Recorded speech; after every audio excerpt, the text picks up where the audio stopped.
Hello, everyone. Welcome back to VRIC Media, your most trusted voice in metals and mining. I'm your host, Darrell Thomas, and today we have the pleasure of talking with JP Cortez, who is the executive director of the Sound Money Defense League. How you doing today, JP? Hey, Darrell. Good to be back with you, man. Thanks for having me on. Yes, indeed. Yes, indeed. A lot to cover, a lot of implications for the average people out there.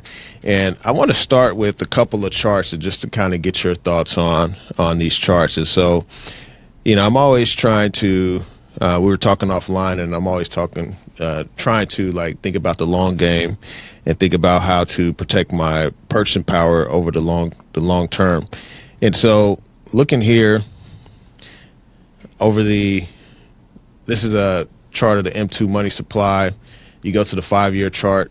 I remember when M2 money supply was declining. I think it went negative at some point when the Fed was tightening and such. And then now the M2 money supply has continued to be increasing. We know that if we were to overlay this chart with gold, it would you would see a correlation where gold goes up as the M2 money supply goes up. Also on the global scale, so not just limited to the Federal Reserve, but on the global scale, you see that M2 money supply globally has continued to increase, and it looks like governments around the world are still printing money hand over fist. And so just want to get your thoughts on this and the implications of that. Well, I think there are a couple of things you can take from this. The first, maybe biggest, most macro view of this is just to see that M2 right now is at an all-time high, and that is the primary cause, the root of today's inflation. Like when you flood the money with a bunch of new unbacked dollars, you don't get price stability. You get this cost of living crisis, which is what we're seeing today. Homes becoming more unaffordable. Things like basic necessities like groceries and medication and transportation. All of this is directly affected by the government's capacity and propensity to print money. And so that's what we're seeing here, the obvious result of policies that we knew would get us to this place. Another thing to highlight here on this M2 is that, and we heard it again the other day. I saw, I think, a tweet about it. I wish I could remember who it was, but we're back to this transitory game. I don't know if you remember, a couple of years ago, of course, during the COVID hysteria, it was all about how inflation is transitory, and they were pointing fingers, and there was always an excuse as to why or where the inflation was coming from. But it's not transitory, and it's not caused by greed or, the selfishness of your grocery CEOs or, a Russian war or whatever the excuse is. It's monetary. Inflation is always and forever a monetary phenomenon. The result of this monetary expansion is the inflation crisis that we're seeing today. So it's not an accident, and it's not an act of God. The Federal Reserve employs hundreds of economist PhDs, and they're all shrugging their shoulders like, how did this happen? And I'm sitting here wondering, how are people like you and me and your listeners, how is it that we understand this economic cycle and this monetary problem better than, quote unquote, the best or the smartest economists in the world, at least in the country? It doesn't make any sense. And maybe the worst part about it is that inflation is a tax. It's not a tax that anyone voted for. No one had any say in the matter, but it is a hidden tax on savers, and it falls hardest on the people least fortunate among us. I'm talking about hourly workers. I'm talking about people on fixed incomes. Like when you go to the grocery store and see that a pound of ground beef is now $8 or $9 and you're on fixed income, or, you make your $10 an hour or whatever, man, you're being absolutely crushed by policies that are totally intentional, and I think that's a part that I like to hit on when I'm thinking about M2, when I'm thinking about the sort of structure of the Federal Reserve System. The system isn't broken. It's working exactly the way it's supposed to work. And this fiat system, this central bank system that just prints out money at will, is rigged against savers. It's rigged against debtors. or rather, excuse me, it's rigged for the benefit of the debtors. You know, you can't save money today.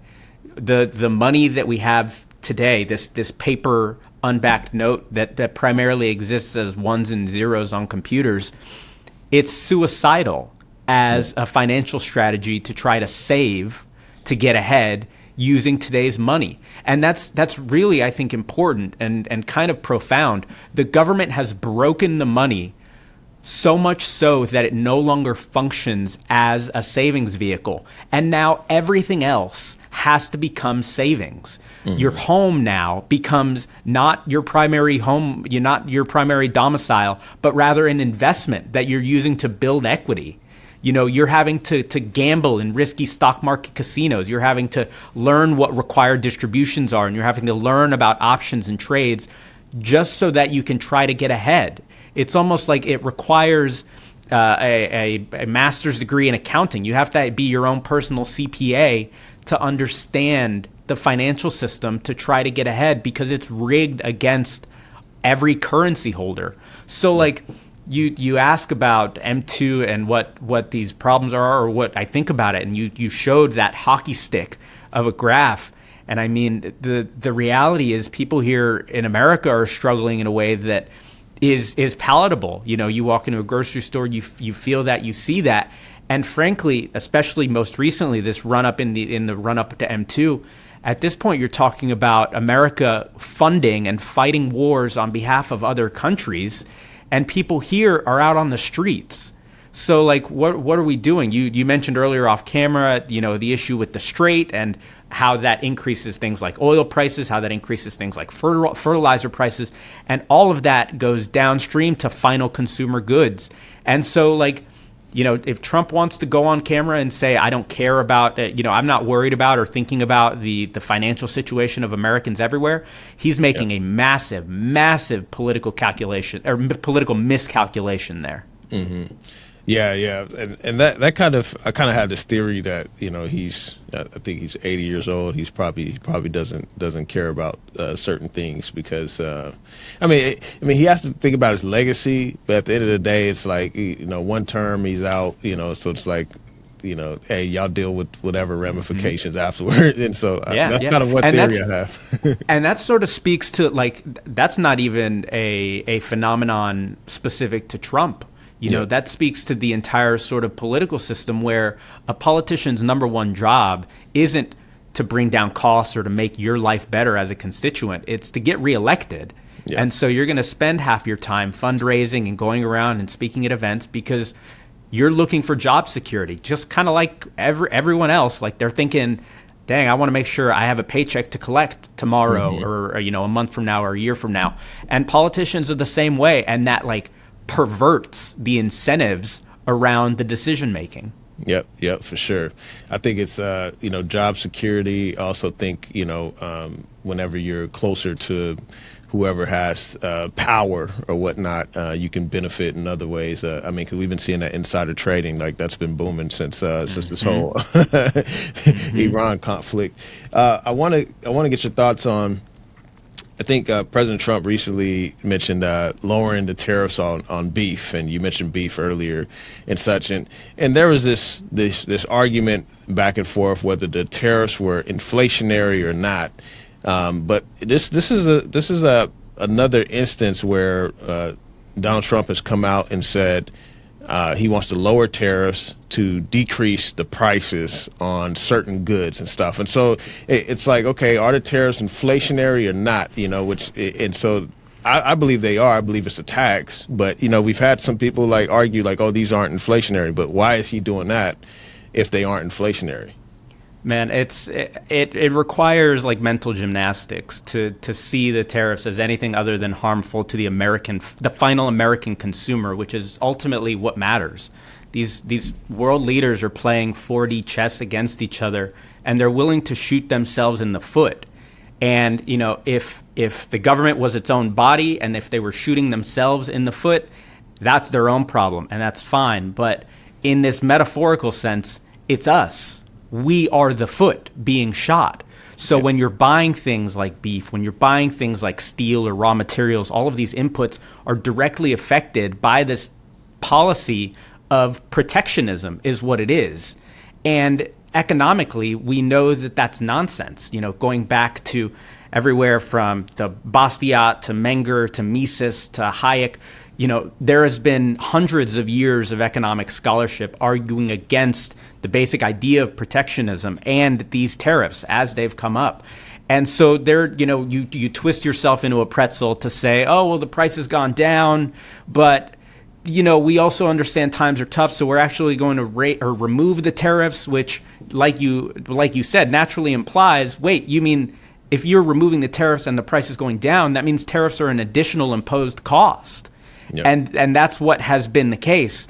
And if when you look at, because it's a twin threat now we're talking about here, because it is inflationary in the sense that it makes prices, the general price level, go up, but it isn't inflation in the sense that it's the money supply expanding. So what you're talking about is two actual separate problems facing the American economy and the American consumer right now. The first being inflation caused by expansion of the monetary supply. The second being this tariff war, which acts as a form of protectionism, which ultimately harms American consumers. So Americans are getting hit here from both sides. And it just doesn't, it speaks again to how willing politicians are. And you might have hit on something earlier, Darrell, when you said, you're thinking about legacy and you're thinking about what you're going to leave behind. And yeah, kind of the immediate concerns of the populace can get wiped away when, you might be thinking about, the future, how this might look, things like that. Mm-hmm. Yeah. And, I've been still buying gold even at these levels. I still don't feel like I own enough gold and such. It just seems like the train isn't stopping, right? And so, I just made it a practice in a lifestyle to continue to convert fiat into hard money. Well, and that's it. It's the most logical thing you could do, in my opinion. I mean, take a look at this administration, but also take a look at subsequent administrations and I guess prior administrations. You're asking yourself, do I think that the government will continue to expand and grow and spend money? Or do I think that the government will shrink and stop spending money and be a better steward of the US dollar? And if that's the decision you're making, it's such an incredibly, or if that's rather the thought process behind the investment, then that is such a bullish signal for scarce real assets like gold and silver, and you're talking about as a hedge against inflation, of course, but also you're talking at this point as a geopolitical hedge. That's why countries all over the world are massively stockpiling gold. You're talking about, in the case of silver, primarily more of an industrial stockpile. The silver is such a crucial input in so many of the technologies we use, gold as well, but less so. And so it is, you have to be able to see that gold and silver and the ownership of real tangible assets is the direction in the way that the world is heading. And importantly, that's very different from what the United States has been doing for decades.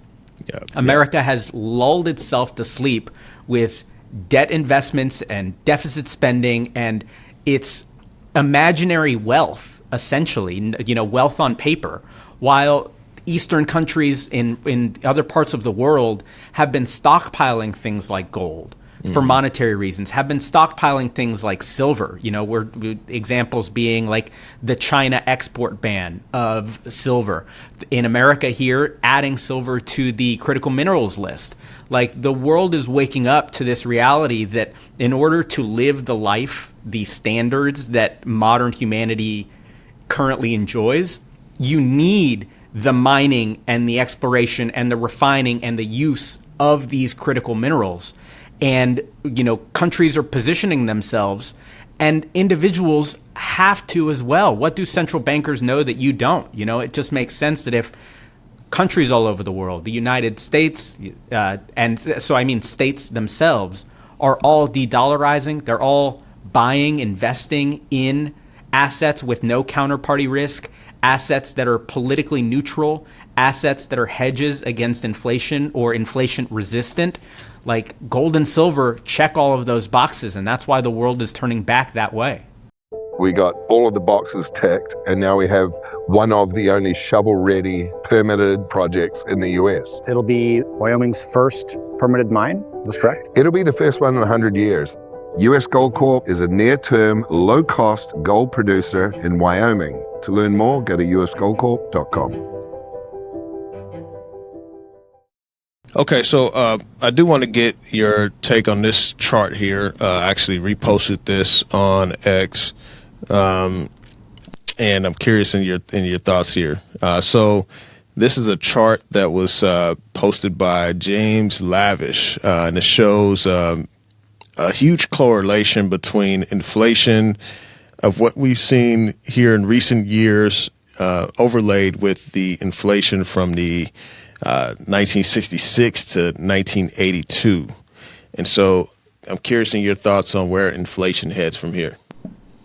It's an interesting question. And I have not seen this chart. This is the first time I've seen it. And I think that it's telling. You know, the 70s, going back to the 70s, which in 1971, President Nixon closed the gold window, ending convertibility of gold internationally. And since then, we saw in the 70s the stagflation that took place. You're talking about inflation rates that hit double digits. You're talking about the price of gas doing a ×3 overnight, the price of basic inputs, and things like employment decreasing. So you saw a terrible time as a result of monetary policy. And I think in a lot of ways, we're living this again. You're seeing kind of in an obvious way, you can see in this chart how this tracks the run up of the 70s. But I bet if you overlaid some of the other charts in recent inflationary periods, they would look similar too, like the run up to the dot-com bubble, the run up to 2008. All of those things, you know, are typically a result of easy money, monetary inflation manipulation, interest rate manipulation by the Federal Reserve, which causes a boom. This causes entrance in the market. This causes investment into different sectors. And what we see later is that the bust comes. It's only because of this artificially low interest rate that we saw this boom. And now we have a bunch of malinvestment that has to liquidate, companies that have to go under, assets that have to be go into bankruptcy and then resold. All of that happens because the Federal Reserve manipulates and distorts the signals that entrepreneurs and actors in the economies are relying on to tell them where are the shortages, where are the places that I need to be as an investor, where are the opportunities for me to invest. And when these signals are short-circuited, you have these bad investments, you have these run-ups that eventually crash, and you have periods of what is essentially an addict having to come off of the monetary drug that the Federal Reserve has pumped them full of. So where does inflation go from here? I mean, like we said earlier, you can ask yourself the question, what do I think the government's going to do? Do I think that the government is going to shrink, you know, going into, for example, midterms? Do I think Trump is looking at the government and saying, oh, I need to make sure that I'm slashing entitlement programs, and I need to make sure that I'm getting our defense budget under control, and I need to... President Trump isn't doing anything like that because the incentives of politics make it such that more likely he's thinking, damn, okay, I need to spend more money in places that will get people to vote for me. I need to drain our stockpiles to make gas go down a little bit coming into midterms. I need to make sure that America feels safe and supported, so I'm going to give the defense, the military-industrial complex and our military a $1.5 trillion budget. The incentives of politics do not lend themselves to shrinking government or to, you know, cutting budgets. So I think more likely what we're going to see is an increase in inflation. There was a great report that I saw earlier this week by Pete Earle from the American Institute of Economic Research, who put together this really comprehensive report that argued that Americans should not be looking for anything in the way of relief at the gas pump in the near to short-term future. He traced back all of the recent increases, high spikes in gas prices, and how long it took them to mitigate or to come back down to average levels. And what we saw is that this is a slow-moving process. And his findings were that Americans should not expect this kind of relief. So, inflation is a big problem, and there's no reason to believe that it's going to stop. This war that was supposed to be this little 2-week, 3-week in and out thing, as is always the case, it's always before the war starts. It's we'll be in and out of there quick. We'll be in and out, mission accomplished. There's no such thing as a temporary government program, right, or policy. Why? Because and so much of that you can look at, in the case of war, especially maybe there is a lot of benefit to governments when they fight war. War is an excuse. It's a pretense to reduce the rights and the rights of their people. It's an excuse to expand, and it's an excuse to invade the privacy rights and the constitutional rights of Americans, and it's an excuse to expand. It's an excuse for bigger budgets, bigger spending, bigger private-public partnerships with military contractors. All of that is it all feeds itself. It's self-fulfilling in a way that makes it so important. Ultimately, coming back to maybe the larger point of the conversation. Yeah. This is why sound money is so important, man, because you're talking about a government that has shown no willingness or propensity to shackle itself. It will not control itself. So we need institutions in place that create barriers, that don't let the government operate outside of these barriers. Because you can look back, just talking about war, you can look back to virtually every conflict, at least since going back to the 70s, probably since World War II, that you're like, man, why is America fighting these wars of choice when the situation internally is as dire as it is? So, do you think the war is going to end anytime soon? Maybe, and if it does, that's great, because ultimately I prefer a world without war. But if I had to guess, and I am a bit of a betting man, if I had to guess, even if this war does end today, it won't be long before the next war, the next cause for concern, the next military conflict or skirmish. So as a question of inflation long term, man, the government's going to keep spending, and there's no reason to believe that they're going to stop. And so as an investor, individual, you should think about, okay, how do I position myself to benefit from what I know to be true, or what I know to likely to be true? Mm-hmm. That's things like precious metals. That's making sure that your investments, not just in the physical asset, but in other sectors too. Having exposure to real assets is maybe more crucial now than it has been at any time, at least in recent history. Yeah, for sure. I want to get your thoughts on so bringing up inflation, right, and inflation continuing on. There's two schools of thought on how the U.S. Navigates this problem of spending, this problem of debt. A lot of the policies to invest in industry, reshoring, all of this stuff, right? This stuff is going to take a huge amount of capital. And so one school of thought is that we inflate the debt away, or we inflate, so we continue to print money, let inflation run hot, and things of that nature. Another school of thought is that the U.S. does a hard default on its debt. And so I tend to kind of align more with the soft default, where they, because they need to issue treasuries and get investment into the treasuries so that they can continue spending. And so a hard default, I'm kind of probably less likely, but I don't know what this stablecoin bill is going to do either, right? Because apparently that's going to create a lot of demand for U.S. debt and such. And so curious on your thoughts on whether the U.S. inflates more or does a hard default. I think, I guess I'll start with saying I think neither of these are acceptable. You know, as an American taxpayer, as a currency holder, neither of these are acceptable. We should demand fiscal sanity. We should demand sound money. So that's my top line, right? But that's the standard. That's the bar. That's where the bar exactly, should be, right? Exactly. But now let's look more realistically at the situation at hand. Inflating the debt away is essentially slow motion theft, and long term, that's probably the worst option.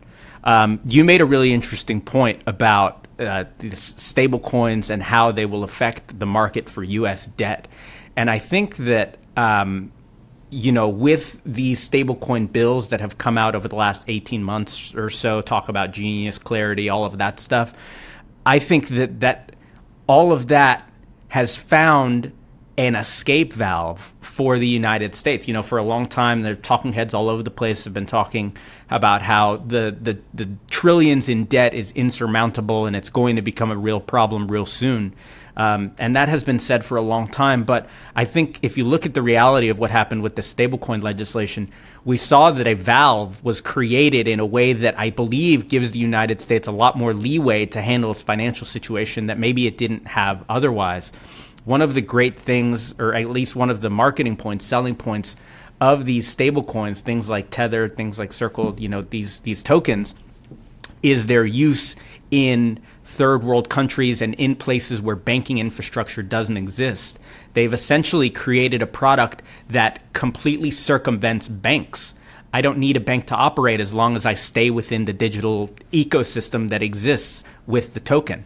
And what we're seeing is that these places that don't have banking infrastructure, third world countries, places undergoing economic hardships right now are Venezuela, Zimbabwe, countries in Africa, countries in Latin America. We're seeing that they're adopting the use of stablecoins, of this digital money. And it just so happens that, companies, firms like Tether are among the largest buyers of U.S. Treasuries in the world. And so it's now the use of economic actors in third world countries that are essentially backstopping U.S. Treasuries. They've found an escape valve where now people in third world countries that are using these products are essentially the biggest holders of U.S. debt that we've seen in a long time. So it's fascinating to see how that has changed the demand for U.S. debt because, like I said, there were a lot of people talking about how we're reaching the breaking point. But I think that this stablecoin legislation and the proliferation of these kind of technologies has made it to where the U.S. essentially kicked the can further down the road. Whereas the inflation may possibly have been a more immediate problem, they have a little more leeway now. And so I think maybe realistically, what we're probably going to see, I imagine, is this soft inflation away of debt, eating at the wealth of savers, eating at savings, eating at the middle class and the lower classes. Ultimately, I think how this gets solved.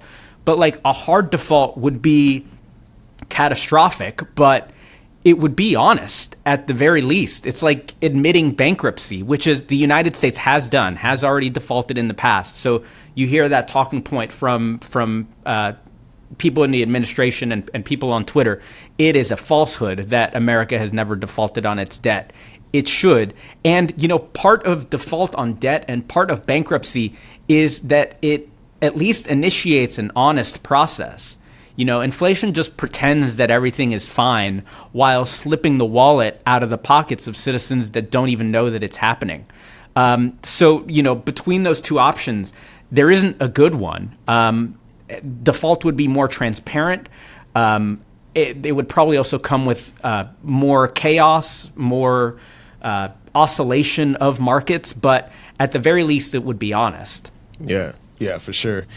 So there was, I don't know if it was Vladimir Putin or some other Russian politician that was warning that the stablecoin legislation is a way for the U.S. to pretty much deal with its debt issues and its issues of funding its treasuries by putting it off on the global economy, the global population. and so China's been selling treasuries. So I don't think like countries like China or Russia would buy into this whole stablecoin thing. I'd be surprised if they do. Just curious in your thoughts on some of the other kind of nations in the BRICS or whatnot. Do you see like so like the average person in Africa somewhere or South America or whatnot, they may buy into this whole stablecoin, what do you call it, Trojan horse or whatever. And but you do have other countries like Russia and China that I doubt it seems like they know what game is being played. Yeah, I think that a big part of it too has to do with whether or not the infrastructure already exists. So both China and Russia are very developed, very advanced economies. They have sophisticated systems of banking and financial rails that people use to transact both on an individual level and an institutional level. I think that part of the benefit and part of the appeal of some of these offerings is that they're existing in a place where some of those rails don't already exist. In the case of places in Latin America, for example, the reason they're having to opt for this kind of stablecoin stuff is for a variety of reasons. In some cases, it might be because the banks themselves don't exist. In some cases, it might be because those banks steal from you, that you can deposit your funds and never see them again. Credit is such an important economic factor in the development of economies. If you're trying to build schools or roads or power lines or water transportation, that requires a significant amount of capital.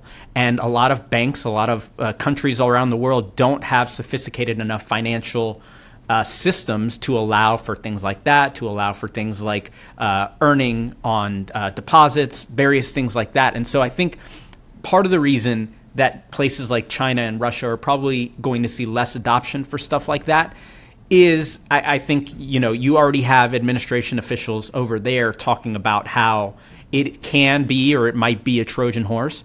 I think, two, you don't really have the immediate need for it as far as like the systems being in place. And I think, three, and I think this might be the more important one, they have already shown that they very much believe in real assets. They're not looking for things that are backstopped by U.S. Treasuries. They're actively de-dollarizing. They're wanting to reduce their exposure to dollar-denominated debt with counterparty risk when the United States is the counterparty. And in doing so, they've stocked up on tons and tons and tons of gold. I'm talking about BRICS countries, obviously. I'm talking about China. I'm talking about Russia. I'm talking about Turkey. I'm talking about various other BRICS countries, but I'm also talking about allies, countries that don't necessarily have an adversarial position to the United States, like who are looking around and saying, wait, if our balance sheets are chock full of dollar-denominated assets and I run afoul of the United States, you're telling me my assets can be seized? You're telling me they can cut me out of SWIFT or the International Financial Settlement System? And the answer to that is yes, of course they can. And they have the power to do that, and they have done it. And so countries, and this was accelerated massively after the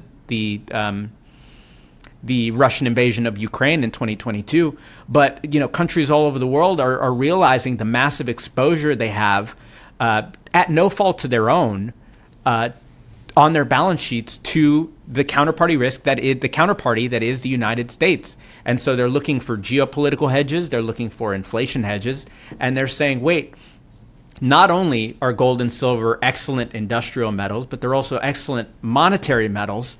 And at a time where, the West, I'm speaking in the perspective of an Eastern administration, the West is saddling itself under insurmountable amounts of debt, approaching $40 trillion in debt. This unsustainable. It cannot go on forever. And they're positioning themselves as such with the purchase of gold and silver, with the purchase and the stockpiling of strategic assets. Yeah, for sure. Okay, so I want to get your thoughts, and just, every time I see this, I go to this site, it kind of scares the the bejesus out of me.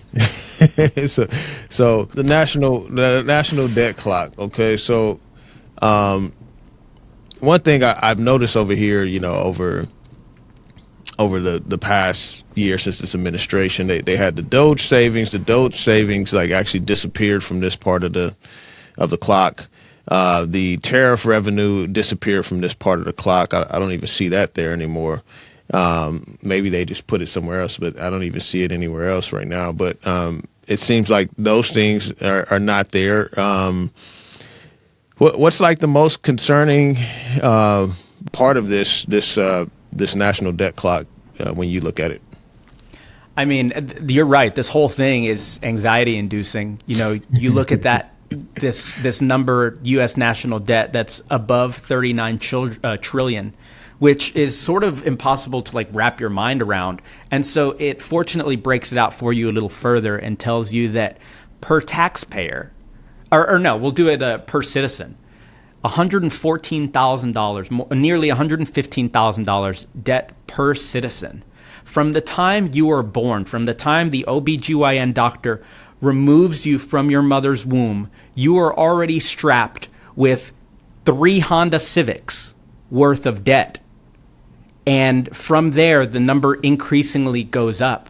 And this doesn't even take into account all of the unfunded liabilities that go into the national debt. This is just a number on paper. If you look into things like all of the promissory debt, it is closer to multiple factors of this.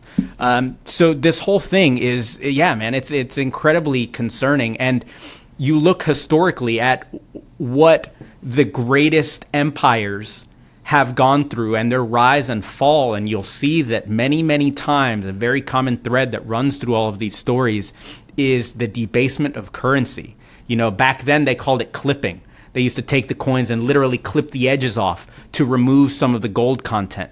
Now there are more sophisticated ways of doing that. We can call it quantitative easing, or we can just call it a massive injection of monetary funds into the economy through these computers.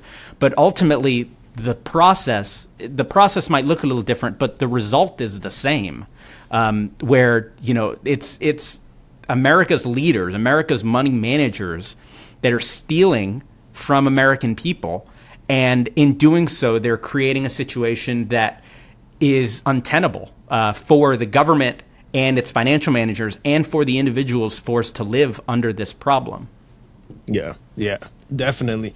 I mean, the thing with the unfunded liabilities, I mentioned planning for the long term, playing the long game, right? And you look at these promises and Social Security, Medicare, and all of that. I was actually having a discussion with my friend the other day.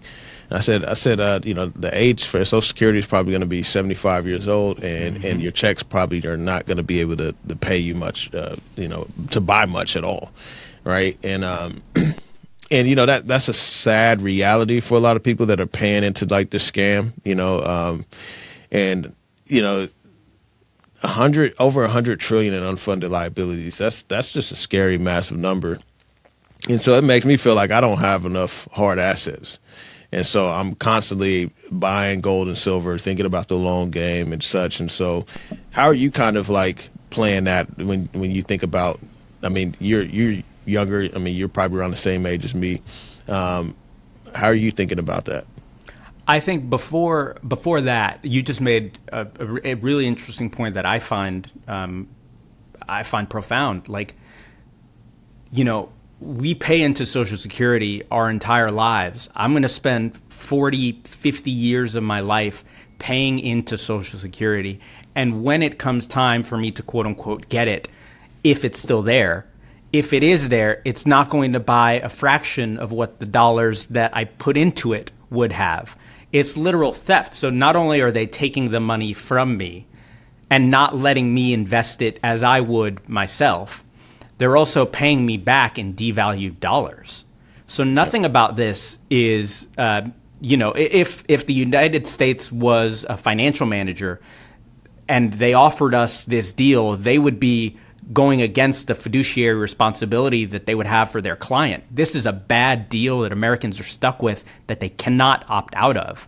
And so that to me is crazy. But as a question of what you can do if you're thinking long game, I mean, like we've said here, gold and silver are the answer. Personally, I actually like platinum. I think anything under $2,000, anytime I see platinum fall under $2,000, I buy. I think that has a massive chance for growth.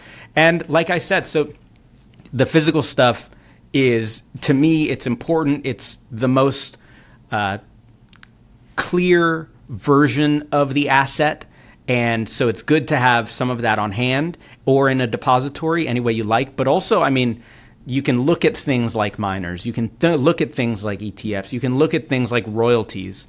All of these are different ways to increase your exposure to these critical assets in a way that's a little different than just holding it in your hand. And so I encourage people to look out for stuff like that. And, you know, just understanding that inflation, the rate of inflation, another way to think about that is not the rate of inflation, but rather the penalty for holding cash.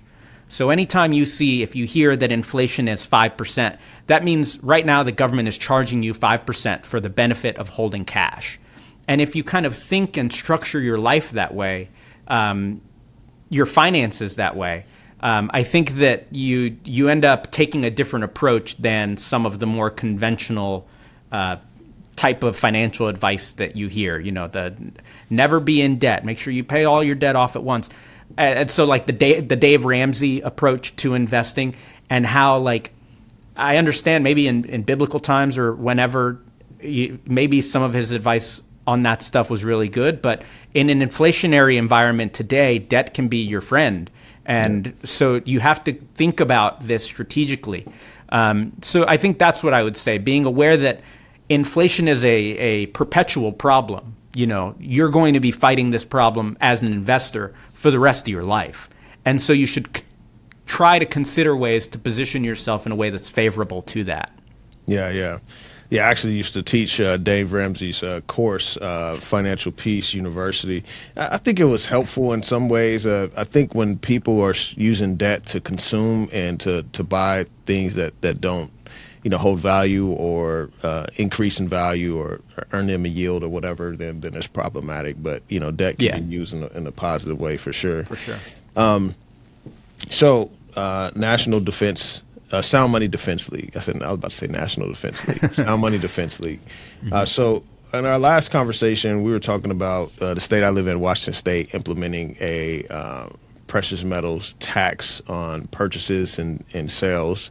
And I've been seeing some issues. So even my local coin dealer, they all joined like a lawsuit with some other coin dealers around Washington State to challenge this. And for me personally, you know, I have a depository, a couple of depositories that I've been using to, you know, not have to pay taxes on these you know, on money, right? Mm-hmm. And then I have some other ways of kind of getting it as well. But curious in your thoughts on that. Like, is that a trend across the U.S.? What's happening with Sound Money Defense? Like, what are you all up to?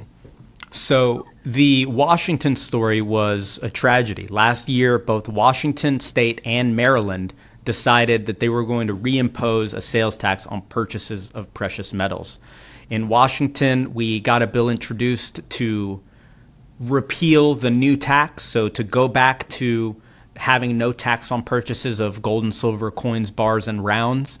Unfortunately, in Washington, that did not succeed. There wasn't a lot of energy there. I got to tell you, Darrell, you live in a state where the politicians are looking for every single dime of taxpayer dollars that they can possibly find, and they're going to push people out of their state. They're pushing millionaires, entrepreneurs out of their state through these horrendous tax policies. But so Washington was one of two states that imposed sales tax on gold and silver. That's way against the trend. The trend is overwhelmingly for states to remove the impediments, remove capital gains tax, remove sales tax on gold and silver. In Maryland, we passed a bill, we helped pass a bill this year that reimposed the sales tax exemption. So tax will, it's on the governor's desk right now. The hope is that it will be signed in the next couple of weeks. And so while in Washington that new tax exists, we were able to get it removed in Maryland. So that on the state level, it's been insane, man. We have been fighting. There, I think, were 115 pieces of legislation across the country on gold and silver.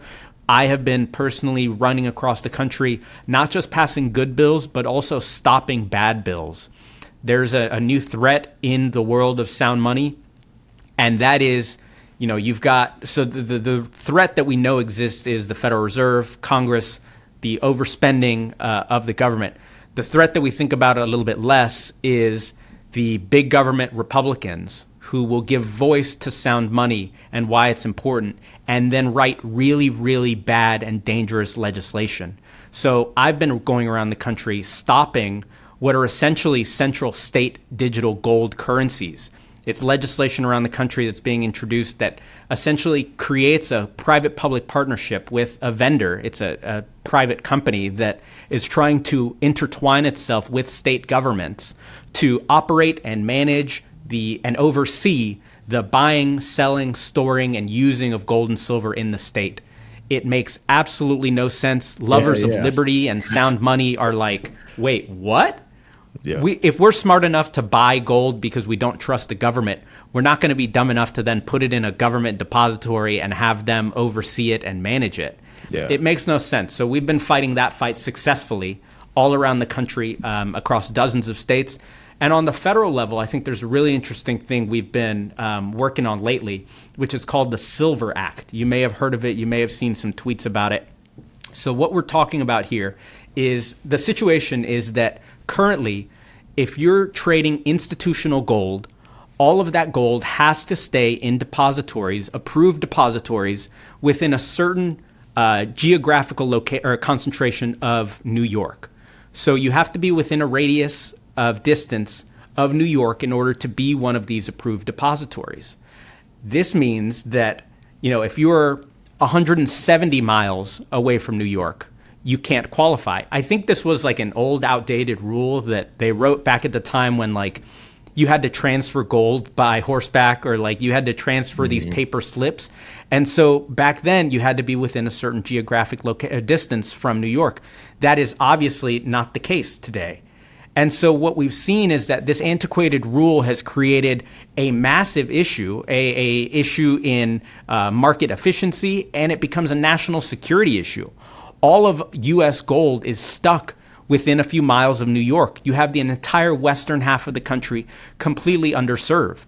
So this, just a couple of months ago, Russ Fulcher from Idaho and Congressman Mark Harris from North Carolina introduced the Silver Act, the System Integrity Through Licensed Vault Expansion and Resilience Act. So that was introduced, and that forces, it breaks the monopoly that bullion bankers and institutional bullion bankers have, forcing all of this business to stay within this New York area, the greater New York area.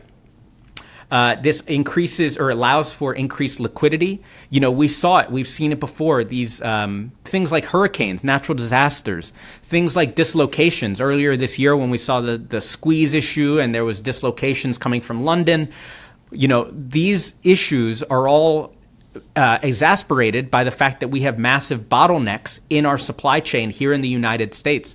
There's no reason for it to be this way. And worse, this antiquated rule makes it more expensive. It makes it harder for the business. It makes it less efficient for the business to actually interact and take place. So the bill itself was introduced. 2 weeks ago, there was a great House Oversight Committee where the chairman of the CFTC, the Commodities Futures Trading Commission, came out and was asked a question about the Silver Act. And he said in support of the bill, I understand that there are issues with the rules as they exist. We're going to work with members of Congress to fix these issues. So we already have buy-in from the chair of the CFTC. Members of Congress were expecting a bill in the Senate to be introduced as well. And all of this is to make the marketplace for gold at the institutional level more efficient and more resilient and better protected against catastrophes that we can foresee and ones that we can't. Mm-hmm. So is Thomas Massey supporting that bill? So Thomas Massey isn't on this bill, but he did introduce a bill that we worked with him on over, I guess it was a couple of months ago now, the Gold Reserve Transparency Act, where that would call for an audit of Fort Knox. You may have seen just this past weekend, President Trump was asked a question about auditing Fort Knox. And he said something really interesting, which was he made a comment that gave voice to the idea that the gold might not be there. He said, I would love to go in there because they like to steal. Who is he talking about? And I'm not 100% sure who he's talking about, but the idea that there might be questions about the gold that's owned by American taxpayers that's supposed to be in Fort Knox, he's giving voice to that. And that speaks to the importance of Congressman Massey's bill and Senator Lee's bill, which calls for the audit, but it also importantly calls for a reserve, or a refinement of America's gold. I don't know if you saw there. I saw there was Money Metals did an article last week about how most of America's gold is not currently fit for international transactions. It's not pure. Most of America's gold is unpure and below the standards required for use today as for international settlement. And that's a huge problem. It would take years to refine America's gold stockpile up to a point to where it meets market standards. And so this is something we have to be doing today instead of getting to the point where we're hitting catastrophe, we're hitting a financial pinch, and now we're forced to rush refine gold, and now you're taking a massive haircut on the gold. It's going to take months, if not years. We have to be proactive and do this today. And Senator Lee and Representative Massey's bill, the Gold Reserve Transparency Act, do that. What percentage is the gold in Fort Knox? Like, there are. They put out, I guess it's been years now, but they put out reports where they define the fineness of all their gold. And only about 13% of America's gold stockpile is 999 pure. A lot of America's gold stockpile is made up of melt bars. These are coin melt bars. After FDR confiscated America's gold back in 1933, they took all those coins and they melted them down, impurities and all, because, as I'm sure you know, and I'm sure listeners know, the U.S. Gold Eagle is not a 999 proof coin. It is a 22 karat, 92.5 pure coin. It has alloys in it to strengthen the metal, but that makes it impure.